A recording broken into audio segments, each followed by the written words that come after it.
বিকাশ থেকে কিভাবে ব্যাংকে টাকা পাঠাবেন।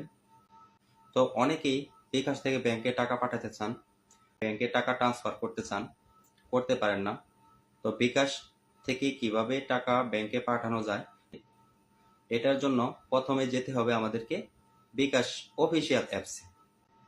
তো আমরা বিকাশ অফিসিয়াল অ্যাপসে একটা ট্যাপ করে দিলাম। তারপর কাঙ্ক্ষিত পিন নাম্বারটি দিয়ে বিকাশটা ওপেন করে নেব। ওপেন করে নিলাম। এখন দেখতে পাচ্ছেন বিকাশের সকল প্রোগ্রামগুলি উপরে চলে আসছে।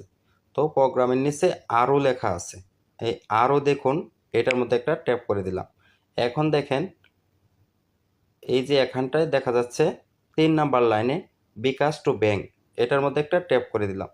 এখন উপরে যে আছে ব্যাংক অ্যাকাউন্ট, এটার মধ্যে একটা ট্যাপ করে দিলাম। এখানে অনেকগুলো ব্যাংক আছে যার মধ্যে আপনারা টাকা ট্রান্সফার করতে পারেন।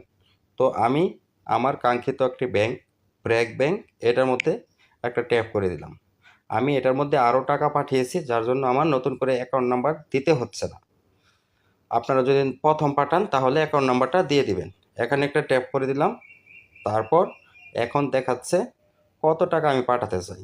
তো আমার বিকাশে খুবই কম টাকা আছে, তার জন্য আমি অনলি 50 টাকা পাঠাবো। 50 টাকা লিখলাম। তারপর এখানটা একটা ট্যাপ করে দিলাম। এখন আবার পুনরায় আপনার বিকাশের পিনটা দিতে হবে। দিয়ে দিলাম। এখন এখানে ট্যাপ করে দিলাম। নিচে একটু চাপ দিয়ে ধরে রাখলাম। ধরে রাখার পর দেখেন অলরেডি টাকাটা আমার ব্যাংকে চলে গেছে। তো এখানে আমার বিকাশের মেসেজ আসছে এবং কি ব্যাংকেরও একটা মেসেজ চলে আসছে। এই যে দেখছেন ট্রানজ্যাকশন আইডি, অলরেডি আমার টাকাটা ব্যাংক অ্যাকাউন্টে যোগ হয়ে গেছে। তো এভাবে চাইলেই আপনারা বিকাশ থেকে যে কোনো সময়, রাত দিন 24 ঘন্টা, যে কোনো সময় বন্ধর দিনে আপনারা বিকাশে টাকা ট্রান্সফার করতে পারেন ব্যাংকে। ধন্যবাদ সবাইকে।